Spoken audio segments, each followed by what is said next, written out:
2 கொரிந்தியர் 3ஆம் அதிகாரம் 6ஆம் வசனத்தை நாம் பார்ப்போம் என்று சொன்னால், புது உடன்படிக்கையின் ஊழியக்காரராய் இருக்கும்படி அவரே எங்களை தகுதியுள்ளவராக்கினார். அந்த உடன்படிக்கை எழுத்துக்குரியதாய் இல்லாமல் ஆவிக்குரியதாய் இருக்கிறது. எழுத்து கொல்லுகிறது, ஆவியோ உயிர்ப்பிக்கிறது. எழுத்து எது? திருச்சட்டம். அடையாளமான இஸ்ரவேலருக்கு கொடுக்கப்பட்டது எழுத்து.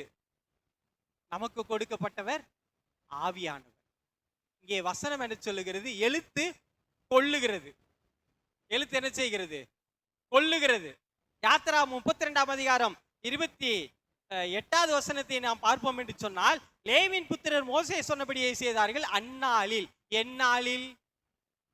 திருச்சட்டத்தை வாங்கிட்டு வந்தாருல, வரும்போது இவங்க ஊரை கண்ணுக்குட்டியை வச்சுட்டு டான்ஸ் ஆடிக்கிட்டு இருந்தாங்கல்ல, அந்நாளில், சட்டம் அந்த நாளிலேயே இவன் பூரா அநியாயம் பண்ணிட்டான்ல, அந்நாளில் ஜனங்களில் ஏறக்குறைய 3000 பேர் விழுந்தார்கள். எங்க விழுந்தாங்க? அன்று விழுந்தார்கள் அப்படின்னு சொன்னா அடுத்து மொழிபெயர்ப்பு என்ன சொல்லுது? செத்து விழுந்தான், செத்து விழுந்தான்.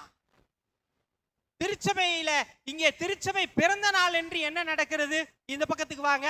அப்போஸ்தலர் 2ஆம் அதிகாரம் 41ஆம் வசனத்தை நாம் பார்ப்போம் என்று சொன்னால், பேதுருடைய செய்தியை ஏற்றுக்கொண்ட அனைவரும் திருமுழுக்கு பெற்றார்கள். திருச்சபையில் ஏறக்குறைய 3000 பேர் அன்று சேர்த்து கொள்ளப்பட்டார்கள்.